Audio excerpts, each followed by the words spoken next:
Ya, kita panjatkan puji syukur kehadirat Allah Subhanahu wa Ta'ala bahwa kita bisa bersilaturahmi dengan cara jarak jauh secara online. Silaturahmi biasanya kita bertemu dalam ruangan, tetapi kita mencoba sekarang menggunakan teknologi karena kita banyak hambatan transportasi dan sebagainya, atau ini menambah kemungkinan silaturahmi dengan cara jarak jauh. Yang keduanya, mohon maaf ya, bahwa pada kesempatan ini kita masih belum lancar untuk melaksanakannya karena mungkin pertama kali pada telekonferensi ini pertama kali dilaksanakan, sehingga kita masih harus mempersiapkannya secara lebih lambat gitu. Kedepannya kedua kali mungkin akan lebih baik. Diharapkan telekonferensi ini akan berjalan setiap 3 bulan ya, setiap 3 bulan, dan nanti diharapkan yang melaksanakan adalah dari Minsuska, yaitu Pak Nuardi, yang sebenarnya beliau harusnya hadir pada hari ini di kantor Helm, tetapi karena asap yang menyelimuti Pekanbaru, beliau tidak bisa hadir tidak bisa hadir di kantor Helm, namun secara online hadir bersama kita di sini.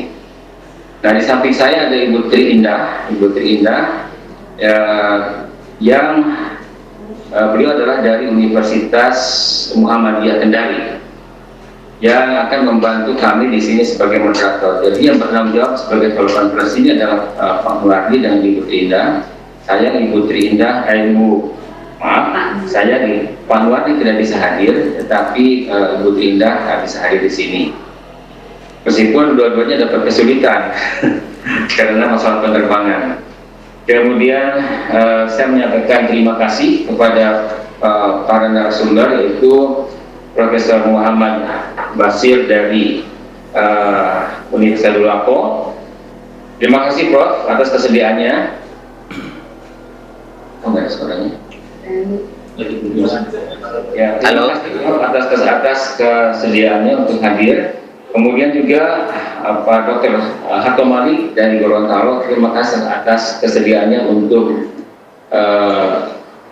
membantu kami sebagai narasumber. Baik Pak, jadi untuk singkatnya, karena kita sudah terlambat, mohon maaf kita sudah terlambat kurang lebih 30 menit. Oh ya, kita akan mencoba mulainya dengan lagu kecintaan kita yang paling populer, yaitu lagu Indonesia Raya. Silakan berdiri sini. Diharapkan semuanya berdiri.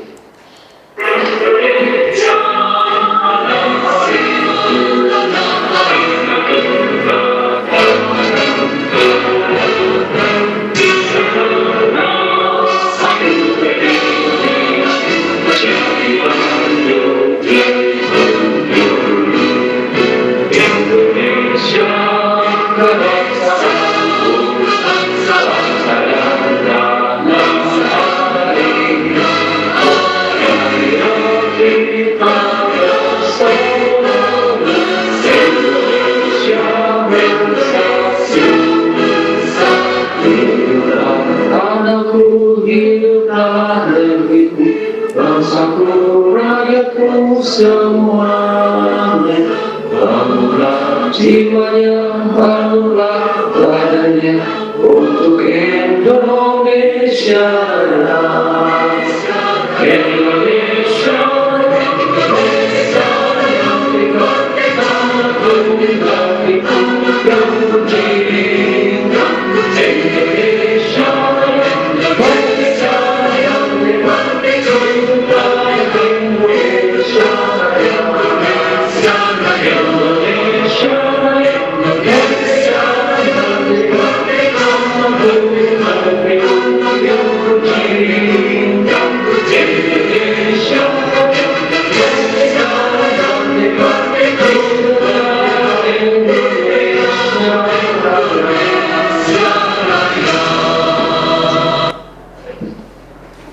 Terima kasih, kami persilakan untuk duduk kembali. Selanjutnya, seperti saya sampaikan tadi, bahwa sebagai moderator saya dibantu oleh Ibu Indah dari Universitas Muhammadiyah Kendari, yang sengaja hadir di kantor kami di Helm ini. Saya persilakan Ibu Tri untuk memulai. Jadi, selamat pagi, Assalamualaikum warahmatullahi wabarakatuh. Seperti yang disampaikan oleh Pak Iskandar tadi, karena untuk efisiensi waktu, saya bisa dilihat di layar Bapak dan Ibu sekalian schedule acara kita pada pagi hari ini. Jadi, akan ada introduction of teleconference dari chairperson Forkom kita, yaitu Prof. Dr. Sulistyo.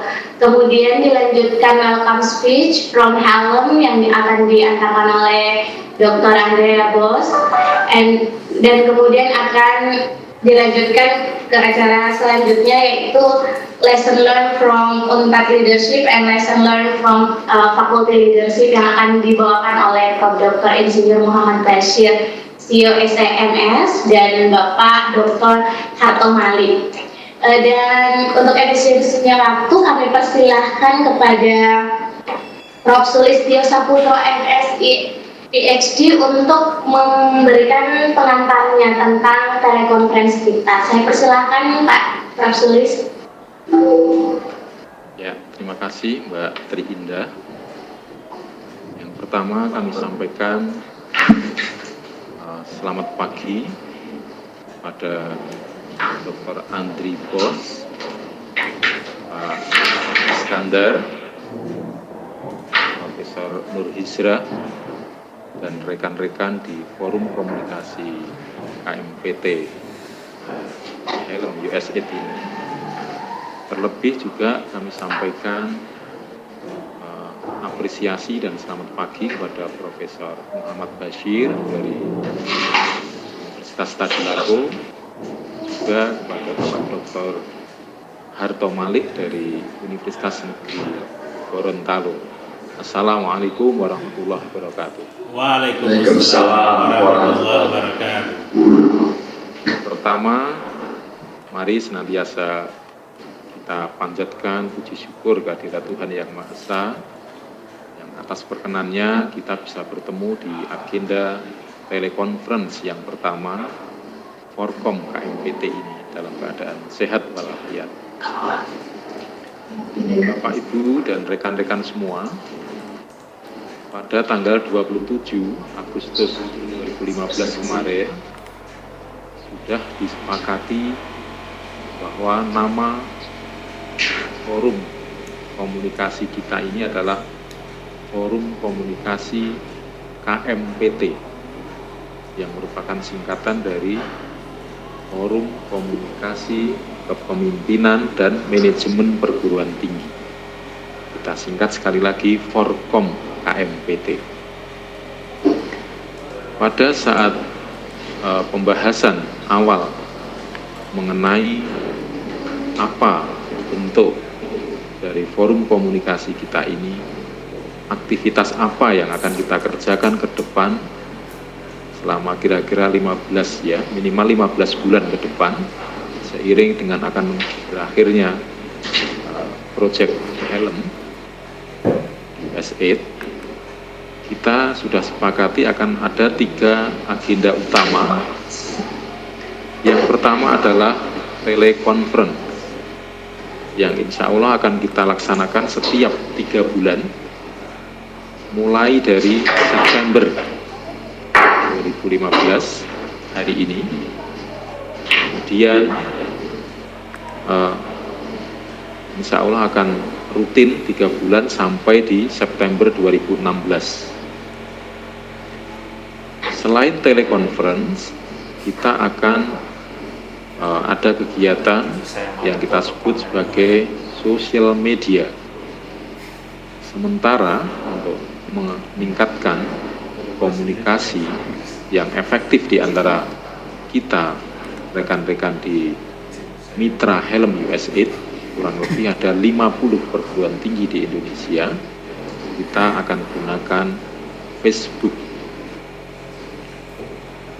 Pak Zulfikar dan kawan-kawan mendesain Facebook kita ini juga dengan nama yang sama, yaitu Forkom KMPT.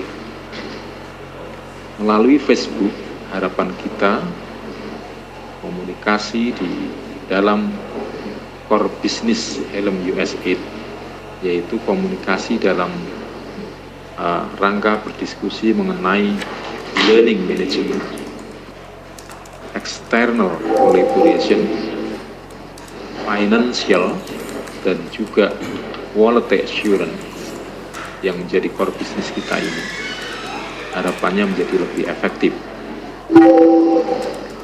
Di samping telekonferensi dan sosial media, kita masih memiliki satu aktivitas lagi, yaitu e-magazine.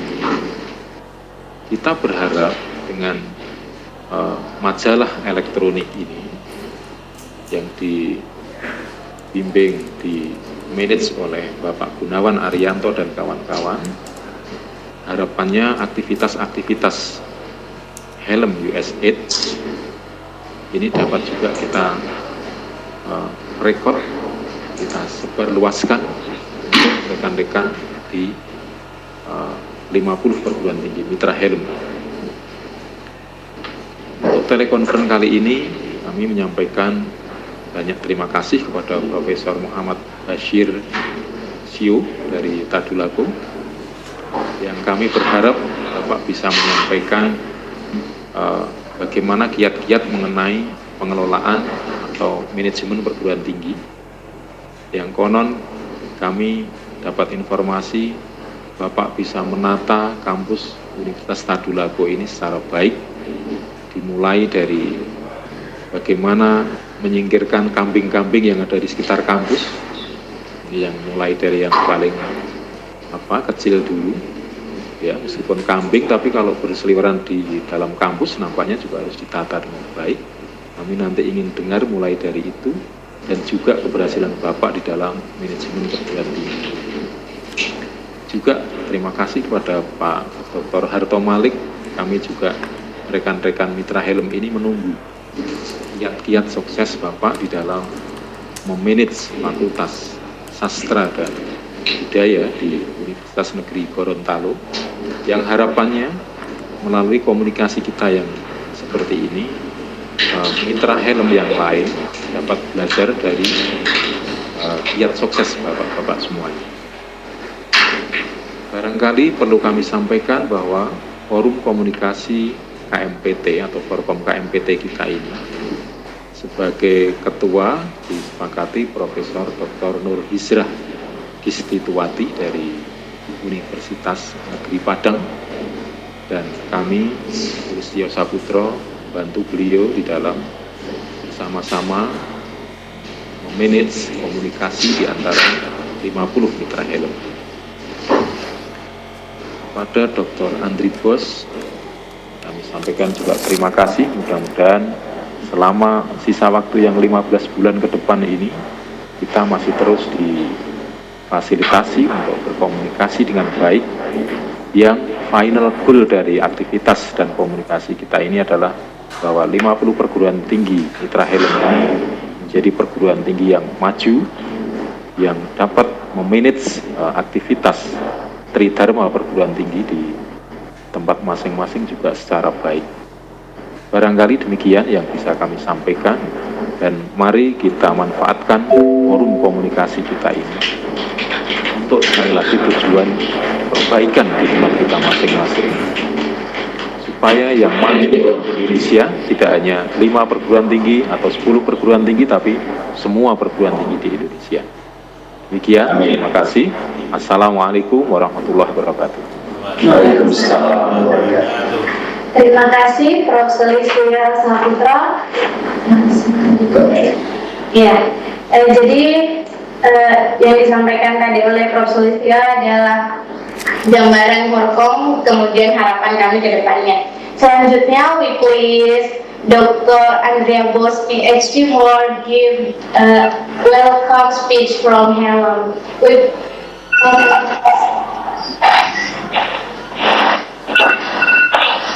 Thank you. Can you hear me?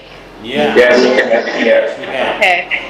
So, selamat pagi, and thank you very, very much Professor Nurhiza and Dr. Celestio for your kind introduction to this teleconference. On behalf of USAID Helm, I'd like to welcome everyone. We are very excited about this committee and about the actions that this committee is taking for leadership and management. The concepts of the e-magazine, the Facebook page, the communications, and hopefully a lot of lessons learned will be extremely valuable, I believe, not only to this group, but also to higher education in general, because communicating in these ways that use technology really is the future. It's the future for higher education in general. These days, the traditional ways of learning are being rapidly replaced, and the traditional ways of doing leadership are also, at the higher education level, being replaced by many different types of interactions, both face-to-face as well as those things like e-magazines and webinars that utilize technology. So I'd like to say thank you. Thank you to our resource people from across the country, from Tarlaco, from Gorontalo, from all of these very esteemed institutions.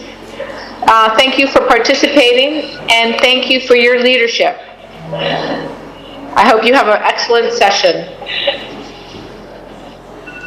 Oke. Thank you for Dr. Andrea, and sekarang kita masuk kepada aktivitas intinya, yaitu lesson learned from UNCTAD. Jadi kami persilakan kepada Profesor Dr. Izidun Muhammad Bashir, CEO SMS, untuk menyampaikan atau sharing pengalaman atau materinya kepada kami semua. Kami persilakan. Ya, terima kasih. Assalamualaikum warahmatullahi wabarakatuh. Selamat pagi, salam sejahtera bagi kita sekalian. Pertama-tama ingin menyampaikan terima kasih kepada pihak Helm dan seluruh jajarannya yang telah memberikan kesempatan kepada saya untuk hadir di acara ini. Tentu saja kami merasa bahwa ini adalah sebuah kehormatan, walaupun saya merasa tidak memiliki sesuatu yang lebih dari orang lain, tapi kesempatan ini adalah kesempatan silaturahim untuk kita semua. Dan hadir di tempat kami saat ini kurang lebih 50 orang dari seluruh jajaran kami itu hadir ke belakang. Ini juga membuktikan kebersamaan di Tadulako itu begitu kuat, karena kami ada karena mereka, dan mereka adalah bagian terdekat dari saya dalam mengemban amanah yang diberikan oleh negara dan masyarakat. Baik, saya akan mencoba menyampaikan beberapa ilustrasi saja untuk kita semua, bahwa di dalam kepemimpinan siapapun itu, kalau menurut hemat saya, itu kuncinya adalah kebersamaan. Dan saya mencoba mengangkat suatu pandangan menyangkut efektivitas suatu kepemimpinan yang berbasis kolegial atau kebersamaan dalam segala hal dan dalam segala dimensi. Nah, sedikit ingin saya perkenalkan Universitas Tadulako, bahwa saat ini memang partisipasi dalam membuka ruang bagi generasi bangsa itu masih sangat kecil dilihat dari angka partisipasi kasar, yaitu masih kurang lebih 9,6% dari 16% angka partisipasi kasar untuk tingkat Sulawesi Tengah. Nah, kolega kami di seluruh Indonesia yang tergabung pada ini adalah dimensi yang berlaku untuk siapapun dan dalam organisasi bentuk apapun, bahwa konstruksi ini terbangun karena ada hal-hal yang terkait dengan manajemen yang juga tidak terlepas dari visi baik personal maupun kelembagaan. Karena itu kami bisa berbuat karena ada di sekitar kami, mulai dari Warek, dekan, direktur pasca sarjana, dan seluruh unsur pendukung administratif. Dan yang terpenting adalah membangun culture yang berbasis regulasi. Dalam konteks yang lebih luas, bahwa tentu kita tidak boleh memposisikan diri sebagai bos, karena pemimpin yang merasa dirinya sebagai bos biasanya itu hanya tahu memerintah tapi tidak bisa melakukan. Itu dari awal kami coba untuk menghindari.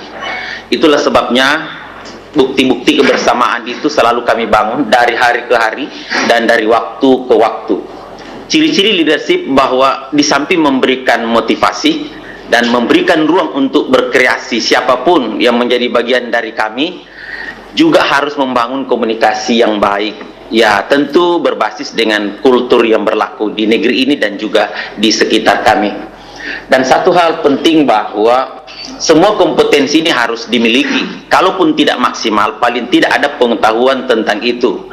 Sehingga tidak boleh ada seorang pemimpin yang kira-kira tidak tahu bagaimana mengantarkan informasi, bukan komando, tapi memberikan pertanyaan, pernyataan untuk kita lakoni secara bersama. Itulah sebabnya kompetensi pedagogik bukan hanya berlaku untuk guru dan dosen, tapi juga untuk seorang leader, karena tidak boleh menabur komando tapi menabur ajakan, karena disitulah nilai-nilai kebersamaan itu.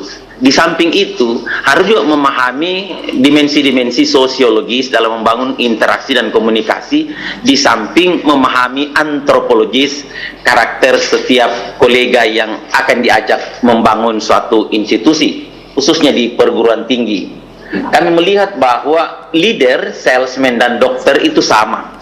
Jika dia sudah memberikan kesan yang kurang baik pada pertemuan pertama terhadap siapapun, koleganya, tamu, atasan, bawahan, maka itu adalah kegagalan pertama untuk melakoni tugas-tugasnya sebagai leader. Itulah sebabnya kami selalu mengedepankan bahwa mengajak siapapun yang menjadi bagian dari kami itu juga harus memulai dan mengakhiri suatu usaha dan perjuangan. Saya melihat, maaf Pak Basir, ya, kami ingin tayangan dari Bapak juga terlihat, presentasi terlihat. Kami di sini tidak melihat presentasi Bapak yang PowerPoint-nya itu. oh, Apakah bisa ditayangkan juga bisa? ya, dari tadi saya, di mana? Saya kemarin. Oh, Di share ini Pak, untuk atas ada tulisan share dari filenya. maaf. Dari file. my desktop Pak. Share dari file. My desktop. Mana itu? Kemarin ada sih. Desktop. Minta maaf. Kami sudah tayangkan sih itu. My desktop. Mana? Dari desktop. Share. Ya. My desktop.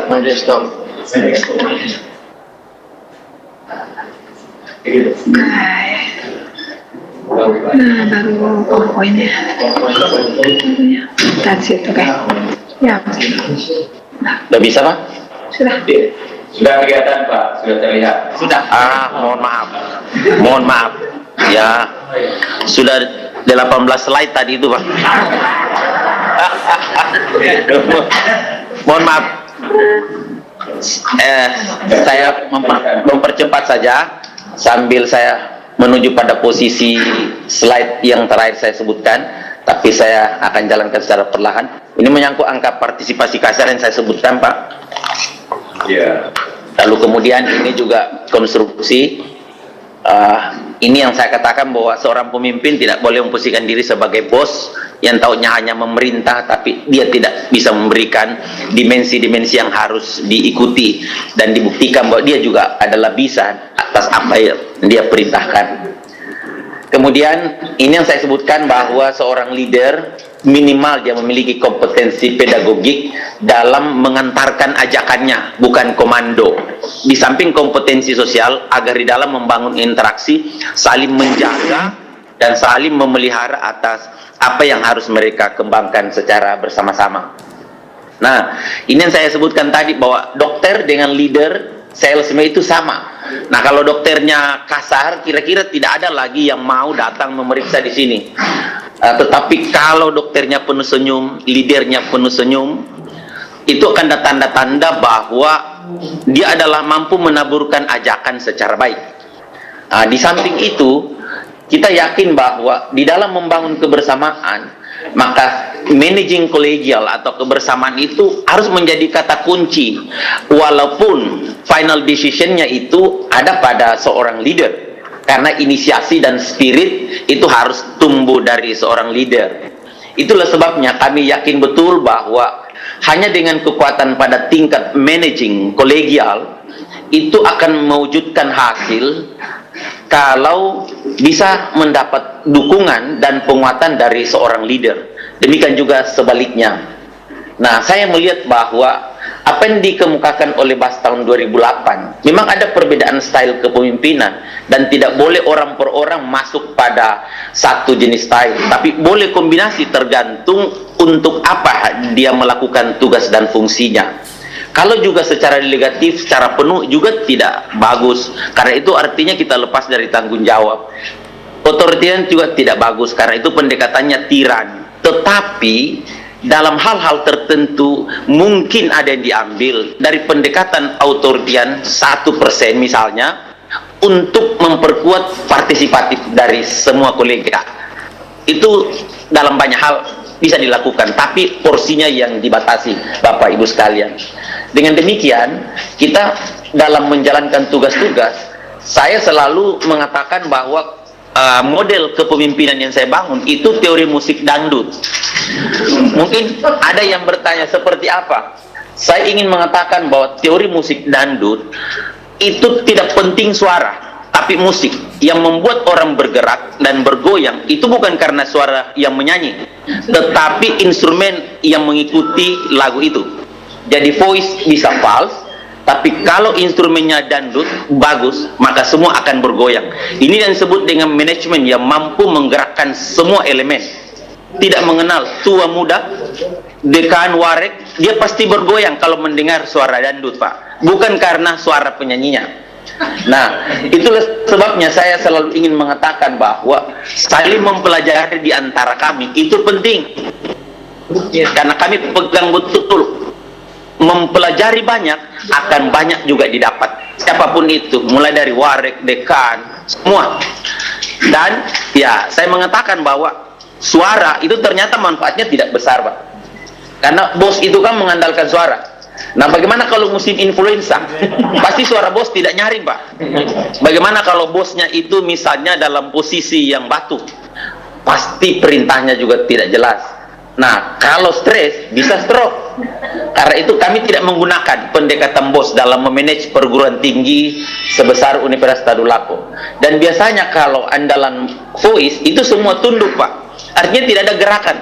Tapi coba menggunakan pendekatan instrumen dangdut misalnya.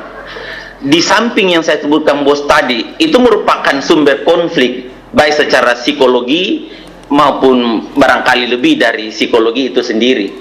Karena itu saya menjaga betul jangan sampai ada konflik di antara kami yang sampai pada posisi puncak. Kenapa? Karena untuk merecovery konflik sosial internal itu butuh investasi besar, Pak. Ya, investasinya ya terkait dengan waktu. Mungkin bukan uang, tapi waktu. Nah, padahal kita dibatasi oleh waktu, masa jabatan, dan juga mungkin usia. Karena itu saya jaga betul siklus konflik ini kami kendalikan secara mendalam di antara kami. Nah, ini yang saya sebutkan, ini teori dangdut. Saya yang menyanyi itu, Pak, tapi mereka bergoyang ini itu bukan karena suara saya, tapi karena suara musik. Nah, sekalipun saya false, nah mereka joget bukan karena suara saya. Artinya semua unsur yang ada di universitas ini bukan karena suara saya sampai mereka mengambil bagian, tetapi karena instrumen yang kami gunakan adalah instrumen kolegial dan kebersamaan. Dan voice saya boleh false, Pak, tidak perlu saya menggelegar untuk mereka, tapi tetap mereka mengambil partisipasi untuk kepentingan Universitas Tadulako. Syair saya juga mungkin boleh juga tidak tepat, tapi tetap penonton berjoget. Karena ini yang kami bangun adalah sistem, bukan suara yang digunakan dalam pendekatan bos. Bapak, Ibu sekalian, kolega di seluruh Indonesia, penyakit kronis yang sering menggerogoti perasaan seorang leader itu kan sombong sebenarnya.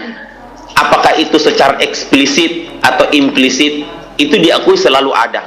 Jadi sombong, rasa sebagai, dan sumber utamanya ini seperti yang dikemukakan oleh Abraham Maslow, di posisi puncak ada yang disebut dengan self-actualization. Selalu ingin ditunjukkan, siapa saya ini adalah rektor. Kalau Anda berangkat harus pamit. Saya di sini tidak wajibkan pamit, Pak. Warek, dekan, tidak perlu pamit. Silahkan saja berangkat. Bisa dibayangkan, Pak, kalau 10 dekan berangkat, 5 wakil rektor, semua pamit, itu kacau, Pak, di luar, Pak. Antri untuk menunggu masuk hanya untuk pamit. Karena itu saya hilangkan pamit. Kalau mau memberi kabar. Assalamualaikum warahmatullahi wabarakatuh. Waalaikumsalam. Yang saya hormati para fasilitator, pada kesempatan ini saya menyampaikan banyak terima kasih telah diberi waktu untuk mempresentasi Grand Design Implementasi Sportive Leader. Topik atau judul yang saya ambil adalah peningkatan kualitas dan kuantitas publikasi ilmiah dosen melalui pengelolaan fakultas berbasis sportive leadership. Ada satu hal yang mungkin kita juga coba ingat kembali, sebenarnya apa sih tugas dari sebuah fakultas? Fakultas itu pada prinsipnya menyelenggarakan program akademik, yakni terkait dengan pendidikan, pengajaran, penelitian, dan pengabdian pada masyarakat yang ada di lingkungan fakultas itu sendiri. Mengertinya bahwa penyelenggaraan ini akan melibatkan komponen-komponen sumber dayanya terdiri dari dosen, kemudian mahasiswa, yang berikut adalah tenaga penunjang akademik atau tenaga kependidikan, dan bahkan mungkin bisa terlibat pihak luar di dalam penyelenggaraan ini. Saya mencoba merespon terkait identifikasi masalah yang sewaktu pertemuan di universitas saya, di rapat pimpinan universitas, disajikan oleh lembaga penelitian di Universitas Negeri Gorontalo. Posisi fakultas saya dalam hal publikasi ilmiah itu sangat rendah, di bawah sekali dari fakultas-fakultas lain.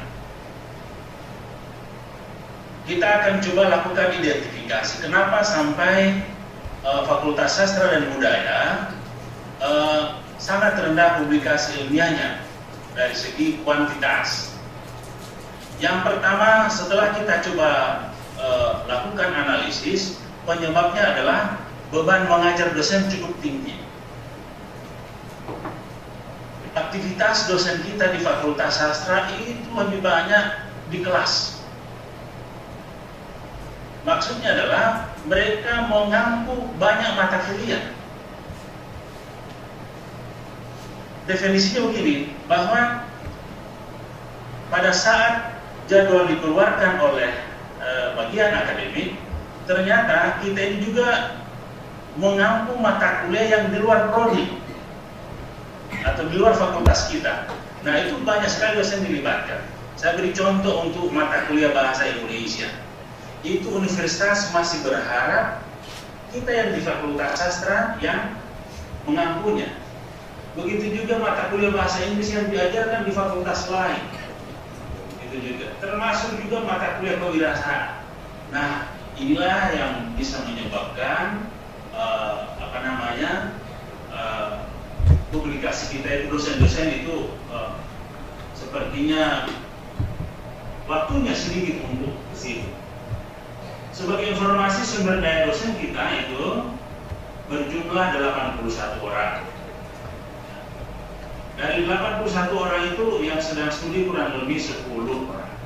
Nah, ini sisanya inilah yang sangat-sangat sibuk melayani mahasiswa yang di fakultas kita. Ada 1.449 orang. Ibu sekalian, penyebab lainnya adalah motivasi meneliti dosen masih rendah. Ya, yang disebut motivasi ini adalah itu datang dari dosen itu sendiri. Ini juga mungkin karena akibat tadi beban kerja mengajar di kelas terlalu banyak, sehingga ya mereka itu juga tidak begitu terdorong. Dorongan itu bisa saja datang karena mungkin karena naik pangkat dan sebagainya. Tetapi motivasi untuk mengembangkan keilmuan atau kita kenal dosen itu menjadi scientific leader itu belum terbangun dengan baik. Yang berikut adalah terkait kompetensi. Melakukan riset ini atau menulis publikasi ini juga perlu sebuah kompetensi, dan melihat rupanya ini juga perlu mendapat perhatian. Kemudian ibu sekalian adalah dukungan dana juga masih terbatas. Sepertinya dana juga menjadi sebuah isu, bagaimana kita menggerakkan perubahan sehingga dosen-dosen itu dapat mewujudkan mimpinya, misalnya untuk bisa menghasilkan karya-karya ilmiah atau publikasi. Jadi dana masih dianggap satu instrumen untuk membangun atau mengembangkan program yang ada di fakultas. Hal lain yang paling juga menentukan adalah dukungan kebijakan fakultas. Ini juga masih rendah. Fakultas adalah sebuah lembaga di bawah universitas, juga diberi kewenangan bagaimana dia merumuskan kebijakan-kebijakan yang mendorong mahasiswa untuk dapat melakukan riset atau membuat sebuah publikasi.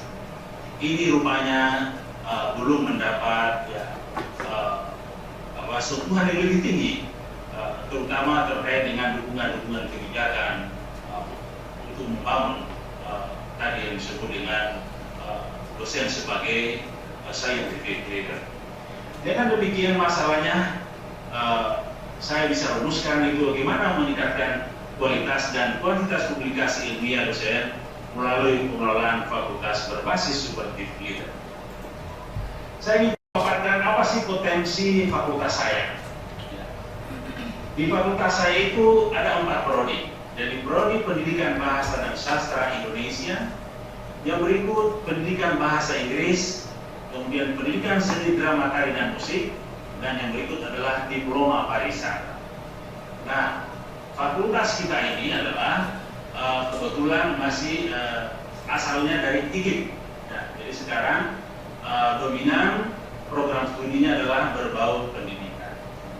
Yang berikut saya juga potretkan tentang sumber daya kita. Jadi mahasiswa kita itu ada 1.499 orang, guru besar kita ada 6 orang, kemudian doktor kita ada 20 orang, master kita ada 49 orang, sarjana itu masih 5 orang. Mohon maaf, ini saya kirim slide-nya itu tertulis 2 orang, ternyata setelah saya cek kembali itu yang masih sarjana kita masih ada 5 orang di dosennya. Sedangkan yang studi untuk program S2 dan S3 itu ada 10 orang. Kemudian tenaga kependidikan yang tetap itu di tempat saya adalah 14 orang. Dan berikut juga saya ingin potretkan potensi kita adalah laboratorium dan IT. Di fakultas saya itu terdapat laboratorium bahasa Indonesia itu ada 1 unit, kemudian laboratorium bahasa Inggris 2 unit, laboratorium sastra tasik itu ada 3 unit, laboratorium pariwisata 2 unit. Yang berikut jaringan internet kita itu yang LAN itu di setiap ruang kerja disiapkan. Kemudian juga WiFi itu juga terdapat di fakultas saya yang digunakan oleh dosen maupun oleh mahasiswa. Potensi lain adalah fasilitas lain yang sudah jelas ada ruang kuliah, micro teaching, ruang kerja dosen, ruang kerja administrasi, perpustakaan, parkir, lingkungan belajar, musola, dan perlengkapan lain. Yang berikut website atau ada aplikasi online yang kita pakai. Yang pertama kita memiliki website fakultas. Yang berikut kita ada SIA, ini sistem informasi akademik terpadu. Jadi pada aplikasi ini atau web ini, mahasiswa kita maupun dosen kita itu dapat melakukan tugas-tugasnya misalnya dosen untuk menginput nilai, prodi dia menginput tentang jadwal, kemudian mahasiswa ingin mengetahui atau menyusun KRS maupun mengetahui nilai itu lewat website itu. Yang berikut juga kita memiliki sistem informasi tata usaha. Ini profil-profil ketenagaan, dosen sebagainya itu bisa terbaca. Yang berikut juga kita memiliki SIMLIT, sistem informasi penelitian. Nah, ini dipakai atau digunakan untuk teman-teman mengajukan proposal penelitian dan manage serta penilaiannya lewat website. Dan berikut saya lebihkan tentang sumber daya keuangan. Nah, ini juga saya sampaikan untuk kita memotretkan rencana ke depan dengan kondisi kemarin. Kita pagu PNBP kita adalah setiap tahun itu di antara 1,5 M sampai dengan 2 M. Angka ini didasarkan pada status pengelolaan keuangan kita adalah BLU. Jadi kita sudah Badan Layanan Umum. Maka program itu Badan itu dari kita ajukan berdasarkan usulan-usulan dari prodi maupun dari kemahasiswaan. Nah, itulah potensi yang ada di fakultas saya. Nah, sekarang tujuan proyek saya sudah pasti adalah meningkatkan pengelolaan fakultas berbasis supportive leadership. Dan berikut adalah meningkatkan jumlah publikasi ilmiah dosen. Jadi ini menjadi tujuan proyek di fakultas saya. Hasil yang diharapkan sudah pasti adalah terlaksananya pengelolaan fakultas berbasis supportive leadership, dan pada tahun 2016 yang kita harapkan adalah besar atau sama dengan 15 publikasi ilmiah dosen. Itu target kita. Ini kita coba untuk 1 tahun. Walaupun di dalam penyelenggaraan kita melakukan baseline-nya berdasarkan apa yang kita tuangkan pada Renstra maupun Renov. Yang berikut sekalian indikator pencapaian. Untuk bisa mencapai publikasi ilmiah yang kita targetkan besar atau ini mohon maaf ini agak keliru penulisan sana simbol matematik. Seharusnya ini cuma kecil atau sama dengan, seharusnya dia besar atau sama dengan 15 publikasi. Yang pertama adalah indikator pencapaian adalah dokumen kebijakan. Dokumen kebijakan itu lahir dari sebuah proses. Apakah itu kita akan berbentuk Renstra, Renov, kemudian naskah-naskah lain yang kita siapkan menjadi alat pendukung mencapai tujuan publikasi. Nanti kita akan lihat bagaimana rencana implementasi bentuk-bentuk kegiatannya. Jadi indikator pencapaian. Yang berikut indikator pencapaian itu adalah dokumen, sistem, dan regulasi. Kita harus menghadirkan sebuah dokumen yang mendukung atau regulasi mendukung tercapainya publikasi. Yang berikut juga ada struktur, tugas dan fungsi penanggung jawab dan pengelola terkait dengan cita-cita kita untuk mencapai standar atau jumlah publikasi yang seperti ini. Pada bagian lain juga adalah indikator yang juga kita ingat adalah sebuah dokumen berbentuk SKDK tentang kelompok dosen ahli. Ini juga dokumen, tetapi sudah pasti ini dilalui oleh sebuah proses. Dokumen ini hadir tidak begitu saja kita buat, tetapi ada sebuah proses. Nah, itulah proses itu dalam rangka untuk mencapai tujuan kita. Yang berikut adalah paket kegiatan pendidikan dan latihan. Ini juga perlu kita siapkan. Jadi ada sebuah kegiatan yang harus kita lakukan sebagai indikator pencapaian. Yang berikut juga dokumen kerjasama. Saya mengira untuk sebuah publikasi juga perlu membangun jaringan, membangun kerjasama dengan pihak-pihak yang terkait dengan bagaimana publikasi ilmiah dosen itu bisa bertanggung. Termasuk adalah indikator kita adalah penyediaan dana 30% dari pagu.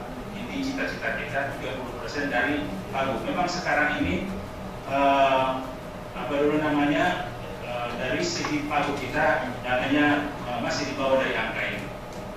Nah, ibu sekalian, saya mencoba paparkan tentang rencana implementasi. Tadi kita sudah coba lihat indikatornya. Nah, kita coba lihat rencana implementasi. Pertama adalah terkait dengan kebijakan fakultas. Insya Allah kita di tahun ini akan melakukan revisi kegiatan RBA, rencana bisnis anggaran, termasuk penganggaran. Itu kalau tidak salah itu bulan Juli ini kita sudah koordinasi dengan rektorat. Rencananya bulan Juli ada persiapan untuk revisi anggaran tahun 2016. Nah, kebetulan ini kita menganut tadi BU, maka bisa melakukan revisi yang terkait dengan perubahan anggaran. Rencana sekarang atau penganggaran sekarang yang kita sedang gunakan adalah penganggaran yang sudah dilakukan pada tahun sebelumnya, tahun 2014. Nah, ini kita coba untuk 2015 kita mulai sudah siapkan untuk melakukan revisi. Termasuk kebijakan-kebijakan lain. Kita akan juga siapkan yang dapat mensupport membangun yang namanya scientific leader untuk dosen-dosen. Jadi kita juga siapkan kebijakan-kebijakan terkait dengan itu. Yang berikut adalah kita ingin juga membentuk tim percepatan publikasi ini dan penjaminan mutu. Nah, ini sangat penting kami pandang ini untuk dihadirkan. Karena kita juga harus melakukan sebuah program tidak saja, tapi ada pengelolanya, penanggung jawabnya, kemudian yang berikutnya termasuk melakukan monet. Ini penting. Kita rencanakan insya Allah bisa kita bentuk pada bulan Oktober nanti. Yang berikut sistem regulasi. Untuk mencapai sebuah cita-cita ini kita perlu buat sebuah panduan. Dan termasuk kontrak. Dosen itu kita akan buatkan kontrak supaya dia ada ikatan dengan kita terkait dengan bagaimana untuk bisa menghasilkan produk ilmiah itu yang publikasi ilmiah. Yang berikut sekalian kelompok dosen ahli. Nah, kita insya Allah bulan Juni ini kita akan melakukan penetapan melalui SKDK tentang kelompok dosen ahli. Jadi kita sudah mulai gerakan itu membiarkan peran dari setiap kelompok-kelompok dosen, apa itu linguistik, pengajaran bahasa, sastra dan sebagainya. Itu kelompok-kelompok itu kita akan giatkan sehingga mereka bisa share, diskusi, seminar, sehingga program untuk mencapai tujuan yang kita sudah rencanakan ini bisa tercapai. Terkait dengan pendidikan pelatihan, nah ini tadi saya katakan tadi kompetensi, maka juga perlu adalah workshop pengembangan kompetensi dosen terkait dengan terkait penulisan publikasi, metodologi penelitian. Nah, ini juga perlu kita siapkan, kita fasilitasi untuk mencapai cita-cita itu, maka perlu ada fasilitas yang harus disiapkan oleh fakultas. Nulis artikel, kita latihkan mereka sampai dengan yang penulisan artikel untuk jurnal internasional terakreditasi, nasional terakreditasi dan sebagainya. Itu direncanakan Desember 2015 start awal. Karena memang ini kalau bulan-bulan ini sudah mulai waktu-waktu pelaporan nihil anggaran ini bulan Desember, tapi kita coba mudah-mudahan ini bisa tepat waktu ini. Yang berikut kerjasama. Nah, ini kita sudah rencanakan juga akan menyiapkan semacam penandatanganan MOU terkait dengan kerjasama kita dengan pihak penerbit atau pihak-pihak yang bisa ikut membantu kita di dalam pengembangan publikasi, peningkatan publikasi dosen. Ibu sekalian, itulah sekilas paparan saya, semacam grand design yang simple terkait dengan bagaimana mengelola fakultas yang berbasis supportive leader dalam rangka kita mau menaikkan reputasi akademik terkait dengan tugas dan fungsi fakultas itu sendiri. Saya kira demikian dulu. Terima kasih. Assalamualaikum.